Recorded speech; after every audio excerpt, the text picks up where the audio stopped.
외국의 한 민박집에서 아시아인들이 다투고 있습니다. 두 여성은 중국인과 한국인이라고 하는데요. 중국 커뮤니티에서 난리난 이 영상에 한국을 비하하는 댓글이 엄청나게 달리고 있다고 합니다. 오늘의 영상처럼 중국인에게 폭력을 당한 한국인의 사연을 여러분께 전해드리려 합니다. 진짜 이렇게까지 민폐를 끼칠 수가 있나요? 너무 황당하고 어이가 없어서 이렇게 글을 남깁니다. 도대체 우리나라 여성에게 어떠한 일이 생긴 것일까요? 여러분의 좋아요 버튼에 힘을 얻어 비디오를 재생하겠습니다. 바로 지금 오늘의 사연 시작하겠습니다. 안녕하세요. 저는 현재 프랑스 파리에서 유학 중이고 미디어 커뮤니케이션 전공을 공부하고 있는 26살 박지우라고 합니다. 어릴 때부터 해외 여러 나라에서 일해보고 싶었고 특히 유럽의 미디어 산업과 글로벌 커뮤니케이션 환경을 배우고 싶어서 어렵게 프랑스로 유학을 왔습니다. 프랑스어는 물론 영어까지 공부해야 해서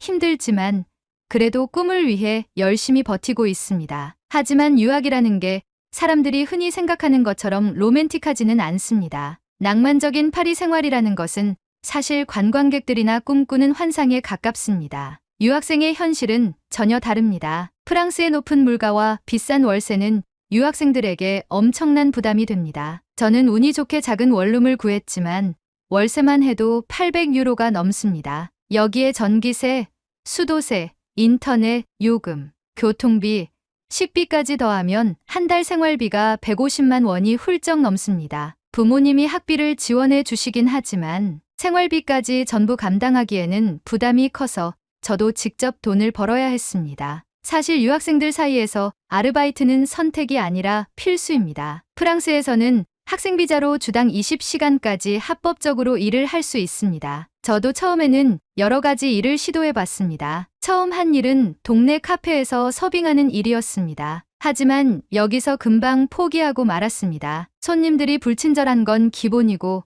프랑스어 발음이 어색하면 무시당하기 일쑤였습니다. 주문을 제대로 못 알아듣는다고 한숨을 쉬거나 짜증을 내는 손님들도 많았고 실수라도 하면 매니저에게 혼나는 건 당연한 일이었습니다. 이후 선택한 게 한국인 관광객들을 위한 가이드 일이었습니다. 파리에는 한국에서 온 여행객들이 많습니다. 루브르 박물관, 에펠탑, 베르사유 궁전 같은 관광지를 안내하면서 한국인 관광객들에게 설명을 해주는 일이었습니다. 성수기에는 하루에 100유로 이상 벌 수도 있어서 꽤 괜찮았습니다. 문제는 일정이 너무 불규칙하다는 점이었습니다. 일거리가 있을 때는 많지만 없을 때는 아예 없어서 생활비를 안정적으로 벌기가 어려웠습니다. 그래서 결국 선택한 게 한인 민박 아르바이트였습니다. 파리에는 한국인 관광객들이 많이 찾아오는 한인 민박이 많습니다. 저는 파리 중심가에서 꽤 유명한 한인 민박에서 일하게 됐습니다. 이곳의 가장 큰 장점은 숙소에서 숙식을 해결할 수 있다는 점이었습니다. 유학생들에게 가장 큰 부담 중 하나가 바로 주거비입니다. 저는 원래 작은 원룸을 렌트하고 있었지만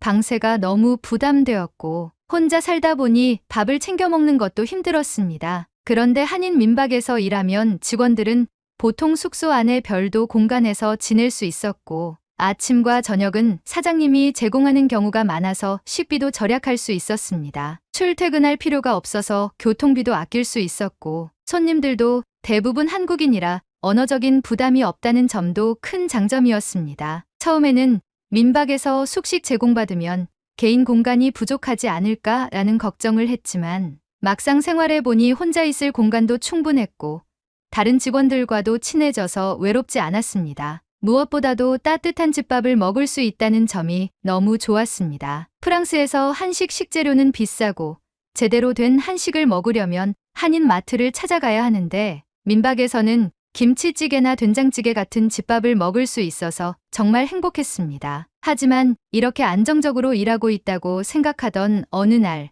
사장님께서 저에게 말을 걸었습니다. 지우야, 이번에 중국 여행객 2명이 예약했어. 체크인 도와줄 수 있지? 순간 약간 불안한 기분이 들었습니다. 사실 한인 민박에는 거의 한국인 손님만 오고 가끔 일본인이나 동남아 여행객이 오는 정도였습니다. 그런데 이번에는 중국인이 예약을 했다는 것입니다. 사장님은 크게 개의치 않으셨지만 저는 약간 걱정이 됐습니다. 사실 유럽에서 일하다 보면 중국인 관광객들이 예의 없이 행동하는 걸 많이 보게 됩니다. 카페에서도 중국인 손님들은 기본적으로 시끄러웠고, 길거리에서 새치기를 하거나 공공장소에서 큰 소리로 통화하는 걸 자주 봤습니다. 물론 모든 중국인이 그런 건 아니겠지만, 유럽에서 여행업에 종사하는 사람들 사이에서는 중국인 단체 관광객이 오면 스트레스가 엄청난 게 사실이었습니다. 설마 우리 민박에서도 문제를 일으키는 건 아니겠지 하는 생각을 했습니다. 하지만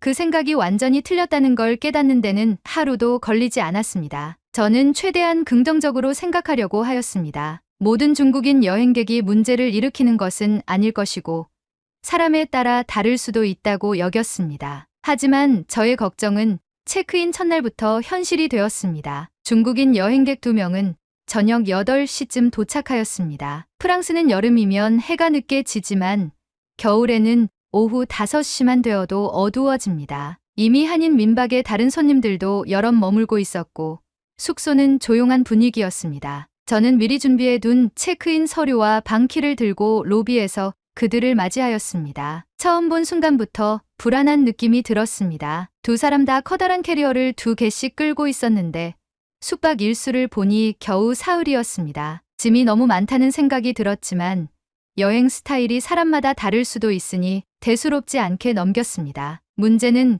그들이 문을 열고 들어오자마자 발생하였습니다. 와, 여기 되게 크다.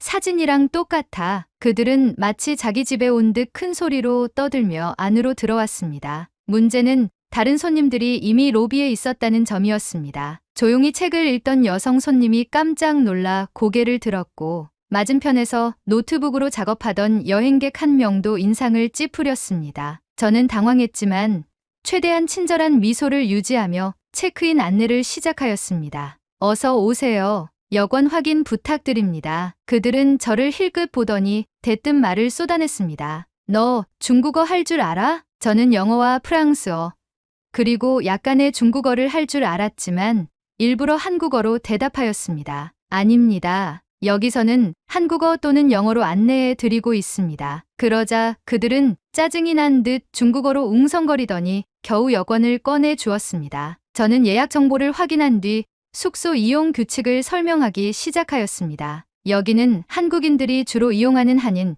민박이라 기본적으로 조용한 분위기를 유지해 주셔야 합니다. 공용 공간에서는 밤 10시 이후에는 소음을 자제해 주시고 객실 내에서는 음식 섭취를 삼가 주십시오. 그리고 욕실은 공용이기 때문에 사용하신 후 깨끗이 정리해 주셔야 합니다. 제 말이 끝나자마자 그들은 서로를 쳐다보며 웃었습니다. 그리고 믿기 어려운 말을 하였습니다. 그럼 배달 음식은 어디서 먹어? 한국인들 배달 좋아하잖아. 저는 순간 당황하였습니다. 우리 민박에서는 배달 음식을 시켜 먹는 것이 금지되어 있었습니다. 아침과 저녁은 사장님이 직접 준비해 주시고 따로 음식을 먹고 싶으면 근처 식당을 이용해야 했습니다. 이유는 간단하였습니다. 한 번 배달 음식을 허용하면 숙소 곳곳에 음식물이 남아 위생 문제가 발생할 수 있었기 때문이었습니다. 죄송하지만 배달 음식은 숙소 내에서 드실 수 없습니다. 근처 맛집을 안내해 드릴 수 있습니다. 하지만 그들은 이미 제 말을 듣지 않고 있었습니다. 아이, 상관없어. 여기 한국인들도 몰래 먹고 있을걸? 저는 그 말을 듣고 직감하였습니다. 이 손님들은 규칙을 지킬 생각이 없다는 것을. 체크인을 마치고 방을 안내하였지만 문제는 계속해서 발생하였습니다. 방에 들어간 지 불과 10분도 지나지 않아 문이 벌컥 열리더니 한 명이 뛰어나왔습니다. 이거 왜 이렇게 좁아요? 사진보다 작잖아요. 저는 순간 무슨 말인가 싶어 확인하러 갔습니다. 그들이 배정받은 방은 원래 2인실로 우리 민박에서도 가장 인기 있는 객실이었습니다. 그런데 그들은 불만이 가득한 표정으로 저를 쳐다보며 불평을 늘어놓았습니다. 우린 트윌룸인 줄 알았는데 더블 침대 하나밖에 없잖아요.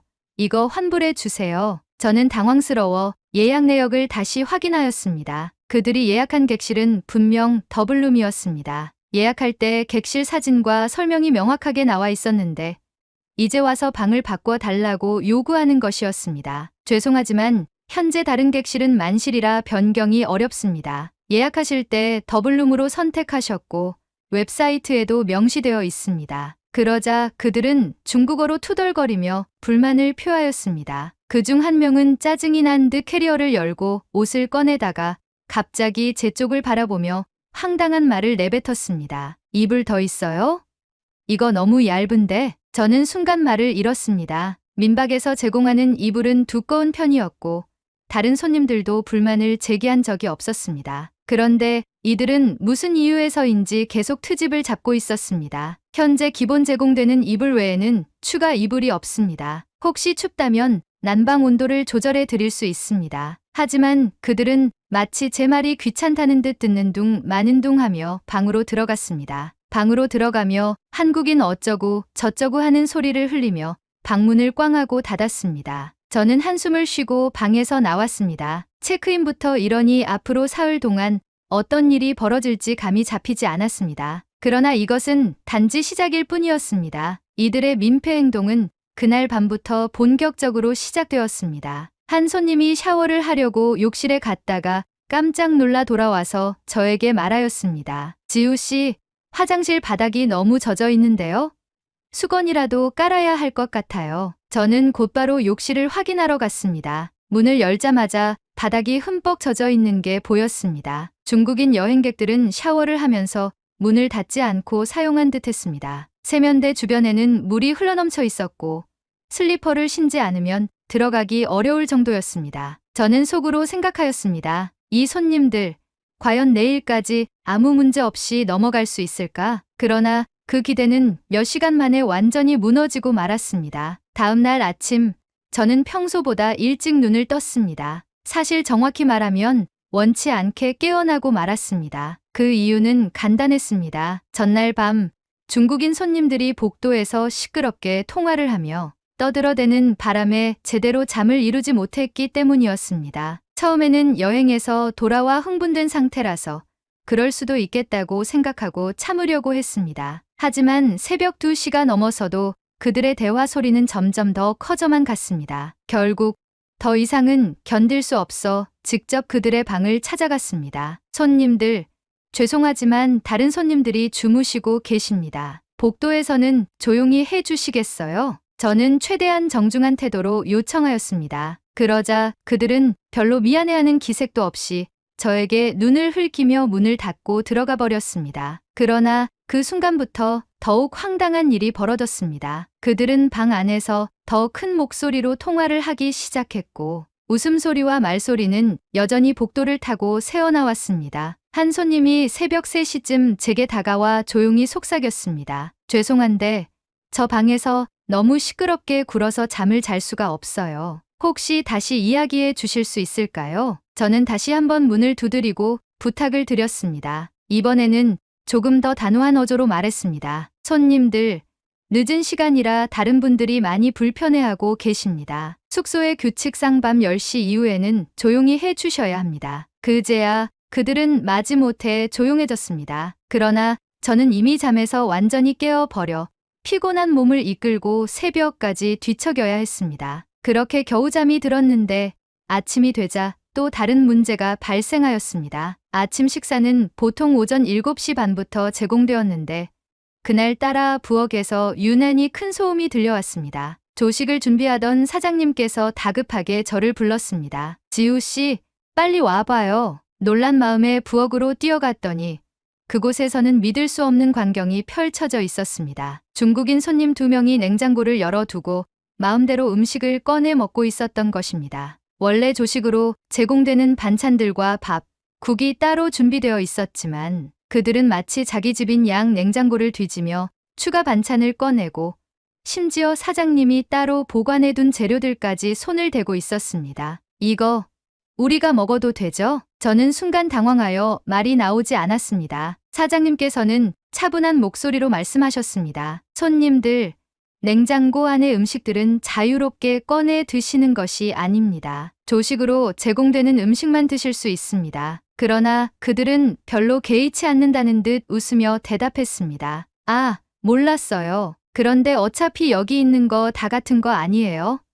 우리는 아침을 좀 많이 먹어야 해서요. 사장님께서는 깊은 한숨을 내쉬며 조용히 말씀하셨습니다. 일단 준비된 음식만 드시고 필요한 것이 있으면 저희에게 말씀해 주세요. 직접 냉장고를 여는 것은 안 됩니다. 그제야 그들은 마지못해 냉장고를 닫고 테이블로 돌아갔습니다. 그러나 이것으로 끝이 아니었습니다. 아침 식사를 마친 후 다른 손님들은 설거지를 하고 자리를 정리하는 것이 일반적이었습니다. 하지만 이들은 아무것도 치우지 않은 채 자리에서 일어나 버렸습니다. 사장님께서 식기 반납 부탁드립니다 라고 정중하게 요청하자 그들은 우리는 호텔에서도 설거지 안 해요 라고 대답하며 웃었습니다. 결국 제가 그들이 남긴 식기를 치우고 설거지를 해야 했습니다. 그날 오전 그들은 파리 시내 관광을 나갔습니다. 저는 적어도 몇 시간 동안은 조용하겠구나 라고 생각하며 안도의 한숨을 내쉬었습니다. 하지만 그것도 잠시 오후에 그들이 숙소로 돌아오자 또 다른 문제가 발생하였습니다. 그들은 복도에서 신발을 벗어놓고 객실로 들어갔는데 그 신발에서 악취가 심하게 났습니다. 한 손님이 저에게 조용히 다가와 말했습니다. 죄송한데 복도에 두신 신발에서 냄새가 좀 심하게 나네요. 혹시 저희 방까지 냄새가 들어오지는 않을까요? 저는 난감한 표정을 지으며 곧바로 중국인 손님들의 방을 찾아갔습니다. 문을 두드리고 정중하게 말씀드렸습니다. 손님들, 실례지만 복도에 신발을 두시면 안 됩니다. 개인 공간 안에 보관해 주세요. 그러자 그들은 어이없다는 표정을 지으며 대답했습니다. 아니, 신발을 방 안에 두면 냄새가 나잖아요. 저는 순간 말문이 막혔습니다. 하지만 억지로 감정을 누르고 다시 설명했습니다. 죄송하지만 여기는 공용 공간이라 모든 손님들이 이용하십니다. 신발은 반드시 객실 안에 보관해 주시기 바랍니다. 결국 그들은 마지못해 신발을 방 안으로 들여놓았습니다. 하지만 저를 바라보는 그들의 표정은 마치 이런 것도 못 참느냐는 듯했습니다. 그렇게 하루가 지나가고 저는 이미 기진맥진한 상태였습니다. 그런데 저녁이 되자 마지막으로 결정적인 사건이 터지고 말았습니다. 밤 9시쯤 저는 민박 1층에서 정리 업무를 하고 있었습니다. 그런데 갑자기 위층에서 이상한 냄새가 풍겨왔습니다. 무언가 탄 듯한 냄새였습니다. 순간 불길한 예감이 들어 급히 2층으로 올라갔습니다. 중국인 손님들의 방 문이 살짝 열려 있었고 안에서는 연기가 새어나오고 있었습니다. 저는 당황하여 문을 두드렸습니다. 손님, 안에서 무슨 일이 있나요? 그러자 그들이 문을 열었고 방 안에서 저는 더 큰 충격을 받았습니다. 그들은 방 안에서 전기 포트로 즉석 라면을 끓이고 있었던 것이었습니다. 더 놀라운 것은 포트 안에 라면과 수프를 함께 넣고 끓이고 있었으며 물이 넘쳐 전기 코드 근처까지 흘러갔다는 점이었습니다. 그 순간 사장님께서 올라오셨고 상황을 확인하신 후 단호한 목소리로 말씀하셨습니다. 죄송하지만 더 이상 저희 숙소에서는 머무실 수 없습니다. 내일 아침까지 퇴실해 주시기 바랍니다. 그제야 그들은 사태의 심각성을 깨달은 듯했지만 저는 이미 한계에 도달한 상태였습니다. 사장님께서 중국인 손님들에게 퇴실을 요구한 후 저는 이제 더 이상 문제는 없겠지라고 생각했습니다. 하지만 그것은 저의 착각이었습니다. 다음 날 아침 중국인 손님들은 짐을 싸지도 않은 채 태연하게 아침 식사 시간이 되기를 기다리고 있었습니다. 저는 그 모습을 보고 의아한 기분이 들었지만 따로 말을 걸지는 않았습니다. 하지만 부엌으로 들어선 그들은 아무렇지도 않게 자리를 잡고 앉더니 준비된 조식을 먹기 시작했습니다. 저는 순간 화가 치밀었지만 최대한 차분하게 말했습니다. 손님들, 오늘 아침까지 퇴실 조치가 내려졌으니 조식은 제공해 드릴 수 없고요. 퇴실해 주셔야겠습니다. 그러자 한 명이 어이없다는 듯 웃으며 대답했습니다. 우리는 돈을 냈어요. 여기에서 제공하는 서비스는 끝까지 받아야죠. 저는 황당한 표정으로 사장님을 바라보았습니다. 사장님도 어이없어 하시며 단호하게 말씀하셨습니다. 죄송하지만 더 이상 숙박이 불가능하시기 때문에 조식 이용도 어렵습니다. 다른 손님들도 계시니 이제 그만 자리에서 일어나 주십시오. 하지만 그들은 자리에서 일어날 생각조차 하지 않았습니다. 오히려 더 느긋한 태도를 취하기 시작했고 그중 한 명은 밥그릇을 든 채 저를 노려보며 말했습니다. 우리는 서비스가 엉망인 곳에서 묵었어요. 이 정도는 당연히 보상받아야 해요. 순간 저도 모르게 분노가 치밀어 올랐습니다. 저는 며칠 동안 쌓인 스트레스를 억누르지 못하고 그들에게 한 걸음 다가가 말했습니다. 도대체 언제까지 이기적인 행동을 하실 겁니까? 숙박 규정을 무시하고 민폐를 끼쳐도 모자라 이제는 퇴실 요청까지 무시하시는 건가요? 그들은 제 말을 듣고도 반성하는 기색 없이 비웃었습니다. 그리고 갑자기 한 명이 제 앞에 서서 밥그릇으로 제 몸을 툭툭 건드리며 소리치기 시작했습니다. 한국인들이 매너가 이렇게 없네? 난 손님이라고. 아침밥 가져와. 저는 더 이상 참을 수 없었습니다. 그의 손을 쳐내며 소리쳤습니다. 그만하세요. 그 순간 밥그릇이 바닥으로 떨어지며 쨍그랑 소리를 냈습니다. 바닥에는 깨진 그릇 조각이 널브러졌고 민박집 안은 정적에 휩싸였습니다. 그러자 제 앞에 섰던 중국인은 저에게 무차별 폭력을 행사하기 시작했고 저는 그것을 뿌리치기 위해 대응해야만 했습니다. 다른 숙박객들이 놀란 얼굴로 우리를 바라보았고 사장님도 당황한 기색이 역력하셨습니다. 그러나 중국인 손님들은 당황하기는커녕 오히려 저를 위협하듯 다가오며 소리를 질렀습니다. 폭력이다. 폭력 행사했어. 저는 황당해서 말문이 막혔습니다. 제가 먼저 손을 친 것은 맞지만 그들이 먼저 도발한 것이었고 저는 그들의 행동에 대응을 한 것뿐이었습니다. 하지만 그들은 마치 기다렸다는 듯 휴대전화를 꺼내 저를 촬영하기 시작했어요. 이거 찍어. 한국인이 중국인을 차별하고 무차별 폭력을 행사했다고 경찰에 신고할 거야. 그들은 서로 중국어로 빠르게 대화를 나누더니 이내 휴대전화를 들고 경찰에 신고하겠다고 소리를 질렀습니다. 중국 대사관에도 연락하자. 여기 한국인은 우리를 차별하고 폭력을 행사했어.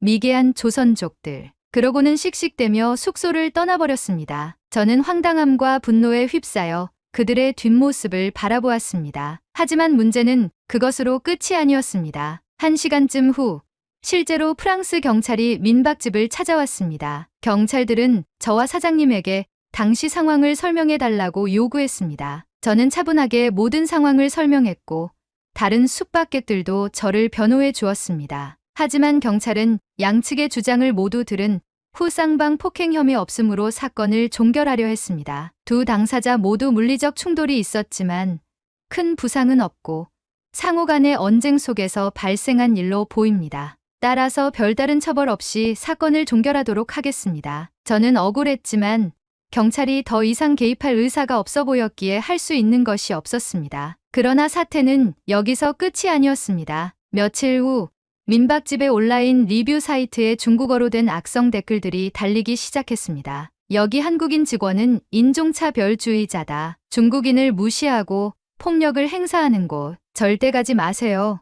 중국인이라고 차별당할 수 있습니다. 저는 놀란 마음으로 사장님께 이 사실을 알렸습니다. 사장님께서는 한숨을 쉬시며 말했습니다. 이럴 줄 알았어. 나도 내용을 찾아봤는데 요즘 중국 네티즌들은 단체로 몰려다니면서 특정 업체를 공격하는 경우가 많다고 하더라. 실제로 한 주가 지나자 민박집의 평점이 급격히 낮아졌습니다. 원래는 평점이 높았던 숙소였지만 중국 네티즌들의 악의적인 리뷰 공격으로 이미지가 심각하게 손상되었습니다. 저는 화가 나서 손을 떨며 말했습니다. 도대체 왜 저렇게까지 하는 걸까요? 자신들이 민폐를 끼쳐놓고 이제 와서 피해자인 척하다니요. 그러나 사장님께서는 차분한 표정으로 말씀하셨습니다. 괜찮아. 앞으로는 중국 손님들은 받지 않으면 되지. 그냥 한국인들만 받으면 이런 문제는 없을 거야. 지우, 너도 이제 신경 쓰지 마렴. 난 괜찮으니까. 사장님은 애써 평정심을 찾으려는 것 같았지만 저는 그 말을 듣고도 도무지 화가 가라앉지 않았습니다. 중국인 손님들의 뻔뻔한 태도, 경찰의 무책임한 태도, 그리고 중국 네티즌들의 집단 공격까지 모든 것이 억울하고 분노스러웠습니다. 저는 창밖을 바라보며 깊은 한숨을 쉬었습니다. 앞으로 중국인들은 제 눈앞에 나타나지 않았으면 좋겠다는 생각이 머릿속에서 떠나질 않았습니다. 중국인들은 대체 왜 저러는 걸까요? 어른들이 중국인들을 엄청 혐오하던데 저 역시도 중국인들이 혐오스러워지려고 합니다. 과거 중국인들이 우리에게 어떤 몹쓸 짓을 했나요?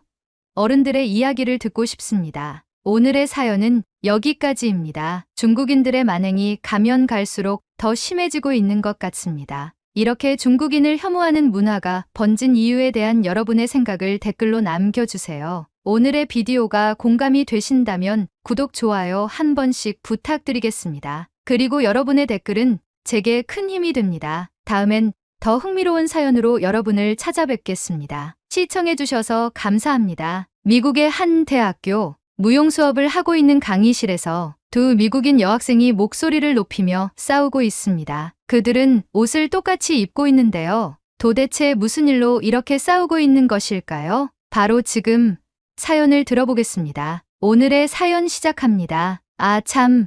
여러분의 구독과 좋아요는 가을을 빨리 오게 만듭니다. 놀러가기 좋은 날씨가 빨리 다가올 수 있도록 시원하게 한번 쏴주세요. 안녕하세요. 제 이름은 사라입니다. 저는 미국에서 태어나고 자랐지만 어린 시절부터 한국 문화에 매료된 한국의 찐팬이에요. 지금도 제 방 한쪽 벽에는 방탄소년단, 트와이스, 블랙핑크의 포스터가 빼곡하고 그들의 노래와 춤을 매일 따라 추는 것이 저의 일과 중 하나죠. 그리고 단순히 춤을 추는 걸 넘어 한국 드라마와 예능을 즐기면서 한국어도 공부하고 있어요. 요즘은 아이브와 뉴진스 같은 4세대 아이돌 그룹에도 푹 빠져 있답니다. 저는 K-팝뿐만 아니라 한국의 전통 문화도 너무나 사랑해요. 친구들과 한인타운에 가서 한국 음식을 먹어보고 담백하고 고소한 맛에 반해버렸어요. 저는 음식을 먹을 때 젓가락질을 더 잘하기 위해 집에서 콩을 옮겨 담는 연습까지 할 정도로 한국의 매력에 스며들었죠. 어느 순간부터 한국에 대한 저의 관심은 단순한 취미를 넘어 열정이자 사랑으로 자리 잡았어요. 저는 대학에서 현대무용을 전공하고 있어요. 워낙 어린 시절부터 K-팝 아이돌들의 춤을 따라 추기도 하고 댄스를 좋아하는 친구들끼리 댄스크루도 만들어서 대회도 나가고 그랬거든요. 그렇게 저는 춤을 추는 게 제일 행복했고 저의 전공도 무용으로 자연스럽게 이어졌죠. 그런데 최근에 한국과 관련된 사건이 하나 있어서 이렇게 제보를 드리려고 해요. 학기가 시작될 무렵 무용 수업 중 교수님께서 과제를 내주셨죠. 세계의 전통 무용을 조사해서 자신의 해석으로 무용 발표를 하는 과제를 받았어요. 전통 무용을 현대 무용으로 나만의 해석으로 재창작한다는 것에 설레었죠. 저는 집에 돌아와 검색창에 망설임 없이 한국 전통 무용을 검색했어요. 검색하자마자 첫 화면에 제 눈을 사로잡는 이미지가 있었어요. 바로 부채춤이었죠. 부채춤은 화려한 한복과 함께 부채를 이용해 선을 그리며 추는 아름다운 춤이었어요. 우아한 동작들과 부채를 펼쳤다 접었다 하면서 춤을 완성하는 과정이 너무나 매력적이었죠. 저는 부채춤을 발표하면 게임 끝이라는 생각이 절로 들었어요. 저는 그 어떤 누구보다 부채춤을 완벽하게 준비하고 싶어서 해외 직구로 부채를 주문하고 한복까지 구입해 매일같이 연습했어요. 완벽한 한국의 부채춤을 보여주겠다는 생각으로요. 발표 당일 아침, 저는 마지막으로 거울 앞에서 한복을 점검하며 나름 완벽하게 준비된 모습을 확인했어요. 손에는 아름다운 천으로 만든 부채를 들고 있었고 제 몸에 완전히 익숙해진 저만의 부채춤의 동작을 몇 번씩 되새기며 스스로에게 확신을 줬죠. 오늘 발표는 완벽할 거야. 교수님도 한국의 부채춤을 보고 감탄하시겠지 라고 생각하며 학교 강의실로 향했습니다. 하지만 강의실에 들어선 순간 저는 제 눈을 의심할 수밖에 없는 광경을 목격했어요. 바로 제 눈앞에 리나가 똑같이 부채를 들고 한복을 입고 있는 것이었어요. 색상은 저와 겹치진 않았지만 마치 커플룩을 입은 것처럼 보였어요. 저는 순간 가슴이 철렁 내려앉았죠. 설마 리나도 한국의 부채춤을 준비한 걸까? 라는 생각으로 저는 서둘러 리나에게 물어봤어요. 리나, 너도 한국의 부채춤을 준비했어? 그러자 리나는 무심하게 대답했어요. 응, 부채춤. 근데 이건 한국게 아니라 중국 전통춤이야. 그 말을 듣는 순간 제 머릿속은 아수라장이 되었어요. 중국 전통춤이라고? 저는 이 상황이 전혀 이해가 되지 않았죠. 분명 저는 한국의 전통 무용으로서 부채춤을 선택했는데 리나가 자신만만하게 그것이 중국의 것이라고 주장하는 게 말이 된다고 생각하지 않았어요. 잠깐, 그게 무슨 소리야?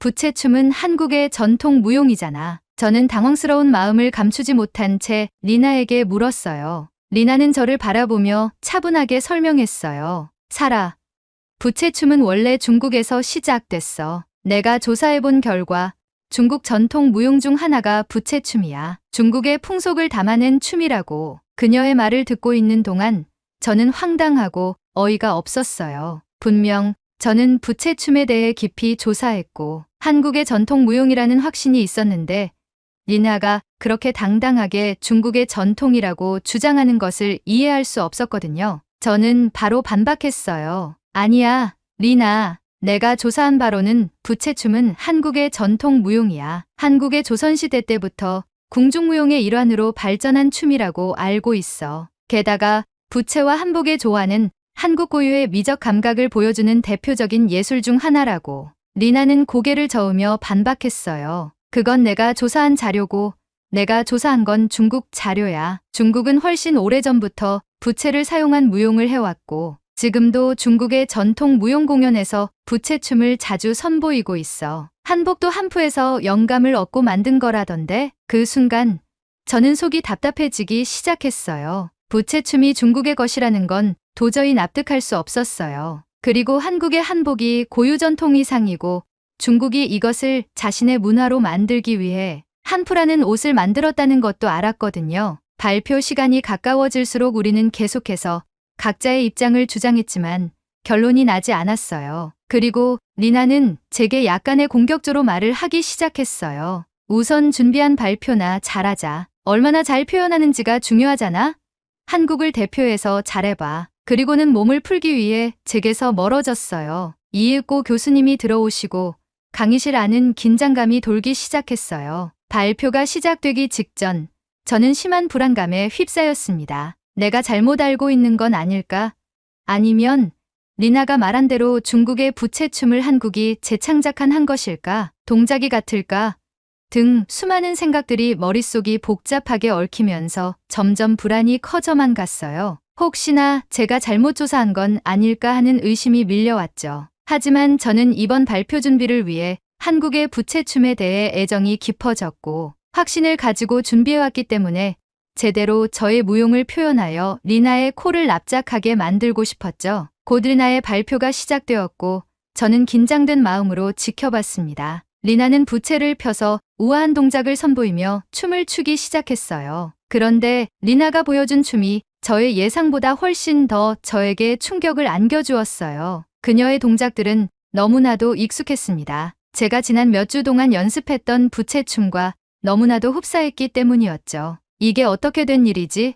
부채를 펴는 각도부터 손목을 돌리는 섬세한 동작까지 내가 연습한 한국의 부채춤과 너무 비슷해. 리나의 춤을 보는 내내 혼란스러움은 커져만 갔어요. 그녀가 춘 부채춤의 흐름과 움직임이 너무 똑같았기에 불안함은 커져만 갔습니다. 리나의 발표가 끝난 후 교수님은 곧이어 저를 호명하셨어요. 저는 혼란스러운 마음을 굳게 다잡으며 제가 준비한 한국의 부채춤을 선보였습니다. 부채를 부드럽게 펼치고 접으며 한복의 소매와 함께 춤을 이루는 그 섬세한 아름다움을 최대한 표현하며 혼신의 힘을 다 쏟았죠. 저는 나름 만족스럽게 발표를 마쳤습니다. 하지만 제 발표가 끝나자마자 교수님은 다음 사람을 호명하지 않고 가만히 계셨어요. 무용실 내부는 알 수 없는 무거운 기운이 감돌았죠. 그리고 교수님이 내뱉은 한마디에 저와 리나는 서로를 바라볼 수밖에 없었습니다. 두 학생이 준비한 부채춤이 같은 무용으로 보이는데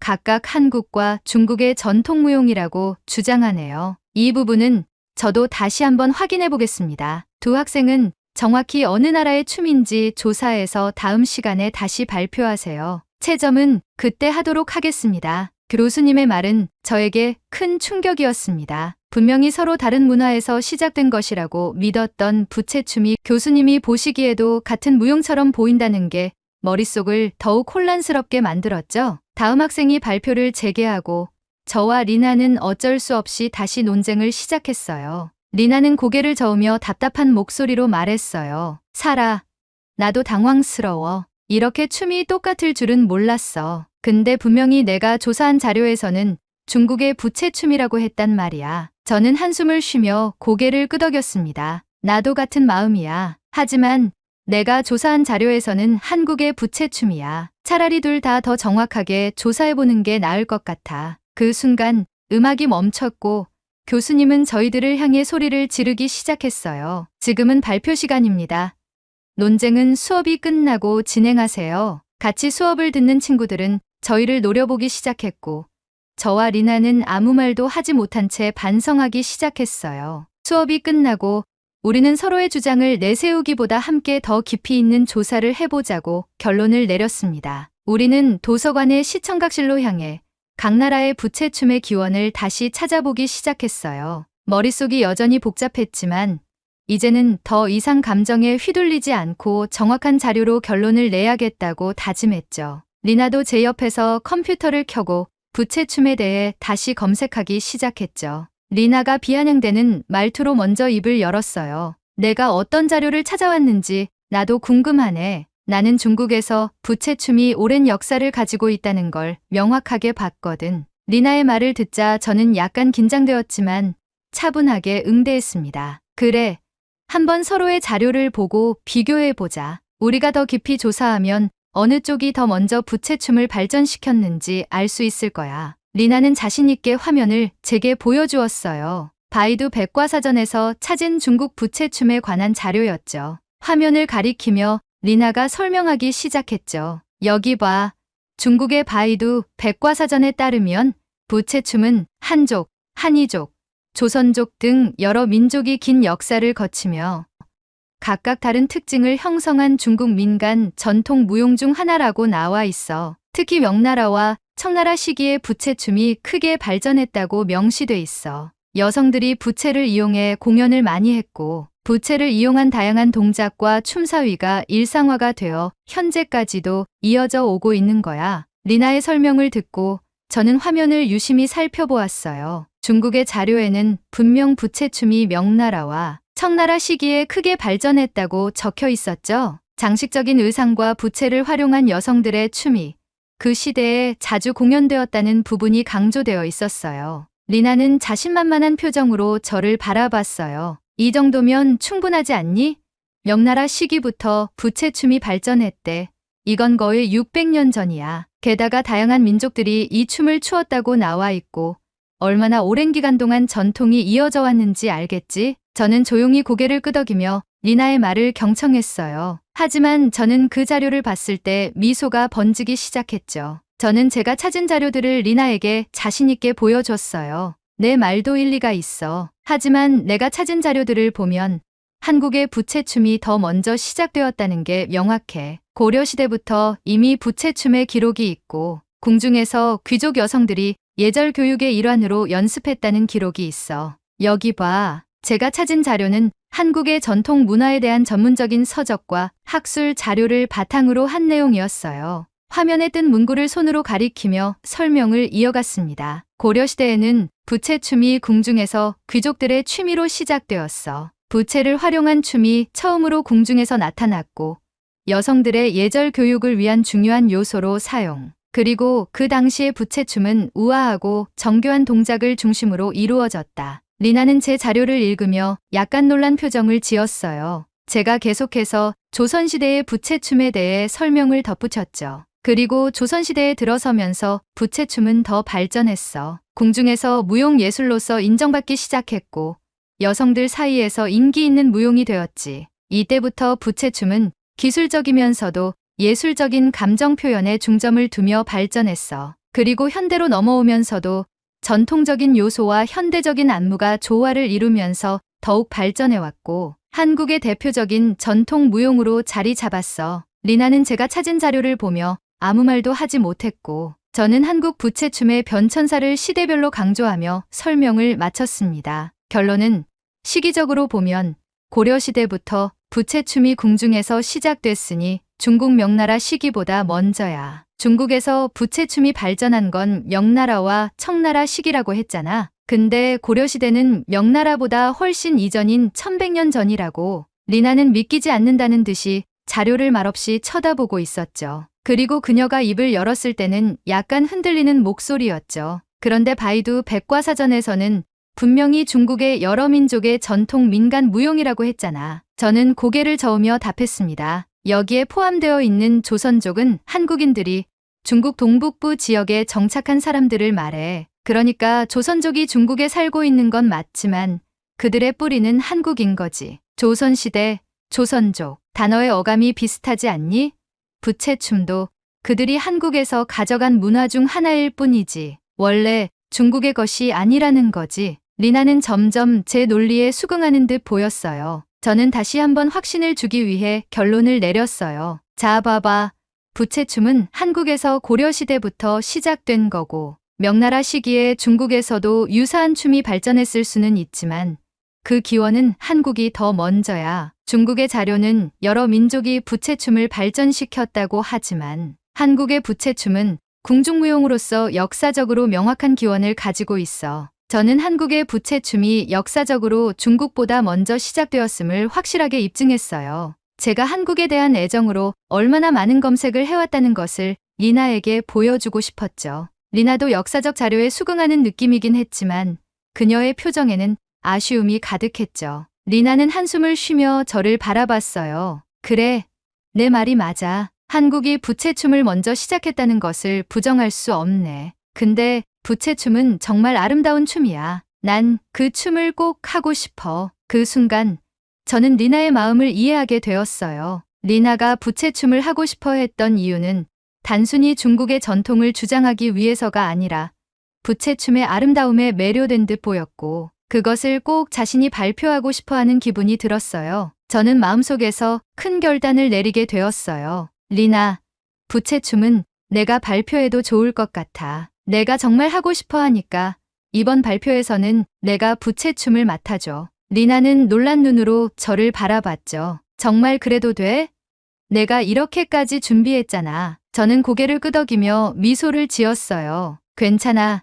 내가 부채춤을 발표하면 좋겠어. 나는 다른 걸 준비할게. 어차피 전통무용을 발표하는 거니까 꼭 부채춤일 필요는 없잖아. 리나는 고맙다는 말과 함께 안도한 표정을 지었고 우리는 그날 그렇게 좋게 마무리하였죠. 사실 저는 속으로는 새로운 계획을 세우고 있었거든요. 부채춤을 양보했지만 그렇다고 제가 한국을 양보한 것은 아니었어요. 제가 사랑하는 한국의 전통무용 중에는 부채춤만큼이나 아름다운 춤들이 많았거든요. 그 중에서도 가장 제 마음을 끌었던 건 바로 살풀이 춤이었어요. 살풀이 춤은 부채춤과는 또 다른 아름다움이 있었거든요. 부채 대신 긴 흰 천을 이용해 춤을 추는 살풀이 춤은 원래 무속의식을 바탕으로 한 무용이지만 세월이 흐르면서 현대 한국 무용의 대표적인 상징으로 자리 잡았죠. 특유의 정적이고 고혹적이면서 천과 인간의 곡선의 미를 잘 살리는 춤이라고 생각이 들었어요. 게다가 한국의 전통무용 중에서도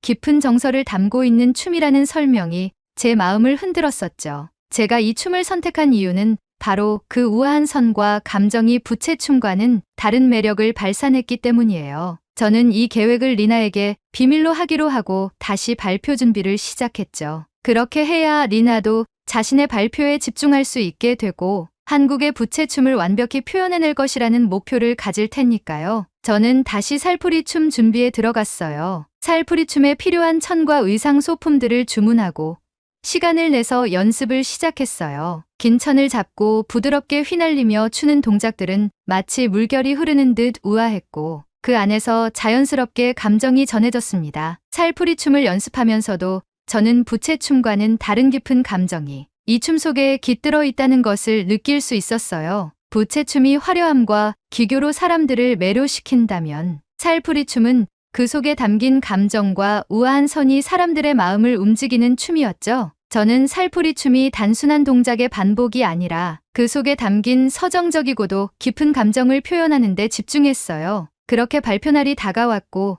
저는 의상과 길게 늘어선 천을 다시 한번 꼼꼼히 체크했어요. 기존의 부채춤을 준비했을 때와는 또 다른 형태의 자신감이 서서히 차오르고 있었어요. 살풀이 춤은 저만의 방식으로 해석하고 현대적인 안무와 전통적인 동작을 결합해 발표할 계획이었죠. 리나와 마주쳤을 때 저는 리나의 표정을 잊을 수 없었어요. 리나는 제가 부채춤을 포기하고 아무것도 준비하지 않을 줄 알고 걱정을 했다고 하더라고요. 저는 리나에게 말했어요. 나 역시 한국의 또 다른 춤을 준비했어. 오늘 우리 한국의 전통무용으로 무용실을 씹어먹어보자. 리나의 표정은 금세 화색이 되었고 저와 리나는 서로를 위해 진한 포옹을 했어요. 교수님이 오시고 리나는 자신감 넘치는 표정으로 무용실 중앙으로 나갔어요. 평소보다 더욱 당찬 그녀의 발걸음에 안심이 되었죠. 그녀는 이전 발표보다 더욱 아름답게 한국의 부채춤을 선보였어요. 부채를 펼치고 접는 동작들이 더 섬세해졌고 그동안 얼마나 열심히 연습했는지 그 모습에서 그대로 드러났죠. 발표가 끝난 후 리나는 부채춤을 한국의 전통무용으로 소개했고 교수님도 고개를 끄덕이며 그녀의 발표를 칭찬하셨어요. 리나의 발표가 끝난 후 제 차례가 되었어요. 저는 리나가 부채춤을 발표하면서 느꼈을 기분 좋은 긴장감을 느끼며 중앙으로 향했습니다. 처음 부채춤을 선보일 때와는 다른 묘한 감정이 북받쳐 왔습니다. 저는 한국의 살풀이춤을 선보이기로 했으니까요. 긴 천을 바닥까지 늘어뜨리고 준비 동작을 취한 후 천천히 음악이 흐르기 시작했어요. 제 손과 팔 동작, 그리고 몸의 움직임에 따라 움직이는 천이 공중에서 흘러내리듯 움직일 때마다 친구들과 교수님의 시선이 제 춤사 위에 몰려드는 것을 느낄 수 있었죠. 천을 휘날리며 마음속 깊이 있던 감정을 담아냈고 특유의 절제된 동작 속에서 오히려 강렬한 감정을 표현해내었습니다.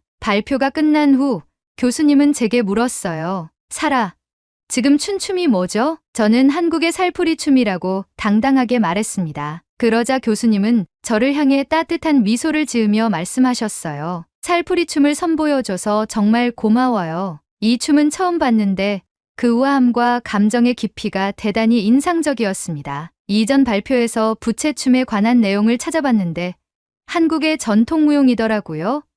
한국의 부채춤을 잘 표현해준 리나도 고생 많았고 새로운 한국의 전통무용을 준비한 사라에게도 고맙다는 말을 전하고 싶네요. 둘 다 수고 많았어요. 친구들도 박수를 쳐주었고 저는 리나를 보며 흐뭇한 미소를 지었어요. 그리고 리나는 저를 보며 놀란 표정을 감추지 못했어요. 사라, 넌 이런 계획을 하고 있었구나. 살풀이 춤 정말 아름다웠어. 왜 나한테 말 안 했어? 저는 미소를 지으며 대답했어요. 너에게 부채춤에만 집중하게 해주고 싶었거든. 대신 나도 한국에 또 다른 아름다운 춤을 선보일 기회가 있었으니까. 그렇게 저는 리나와 함께 발표를 성공적으로 마쳤고 두 사람 모두 높은 점수를 받을 수 있었습니다. 발표는 끝났지만 이번 경험을 통해 한국의 전통무용에 대한 제 사랑은 더 깊어졌습니다. 저에게는 살풀이 춤을 준비한 그 시간들이 너무나 소중했어요. 부채춤을 리나에게 양보하고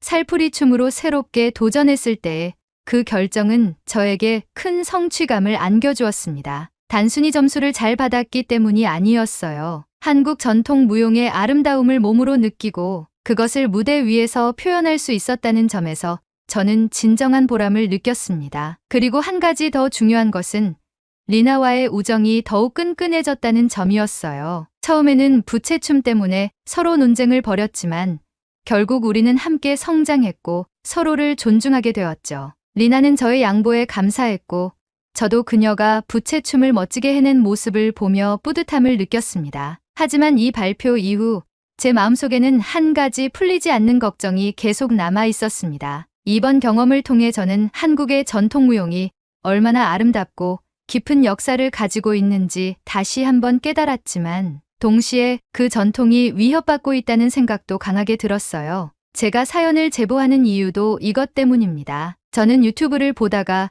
썸네일에서 익숙한 부채춤을 보게 되었어요. 그런데 적혀있던 제목에는 중국의 전통 공연이라고 쓰여져 있고 심지어 해외를 돌아다니며 공연하는 중국 전통무용단의 모습이 담긴 영상이었습니다. 그런데 그 영상 속에서 낯익은 춤과 음악이 등장했죠. 익숙한 부채춤의 동작들과 한국의 음악처럼 음율이 흘러가는 순간 가슴 속에서 분노가 치밀어 올랐어요. 리나와 논쟁을 벌이게 만든 원흉을 찾은 느낌이 들었죠. 중국이 그것을 자신들의 것이라고 홍보하고 있는 것이잖아요. 하지만 댓글을 보고 마음이 한시름 놓이긴 했어요. 이미 전 세계의 수많은 사람들이 댓글로 중국의 문화 약탈을 지적하고 있었던 겁니다. 한국의 문화를 도둑질하지 말라는 댓글들 속에서 저는 전 세계인들이 이 문제를 이미 인식하고 있다는 사실에 약간은 안도했지만 동시에 아직도 너무 많은 사람들이 그 진실을 알지 못한다는 생각에 마음이 무거웠어요. 그래서 저는 이렇게 여러분에게 사연을 보냅니다. 제가 이번 발표를 통해 느꼈던 감정과 경험들을 여러분과 나누고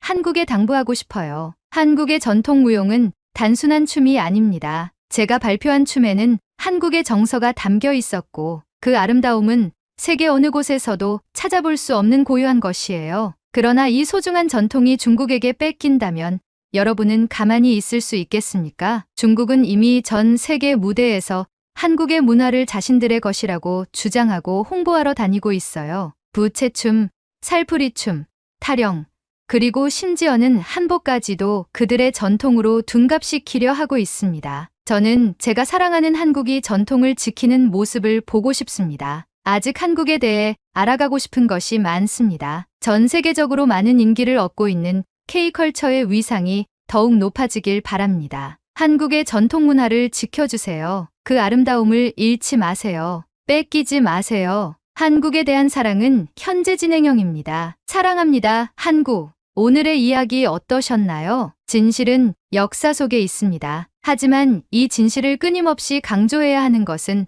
후손들이라고 생각합니다. 오늘의 이야기에 공감하신다면 구독, 좋아요 한 번씩 부탁드리겠습니다. 다음에 더 좋은 사연으로 찾아뵙겠습니다. 시청해주셔서 감사합니다.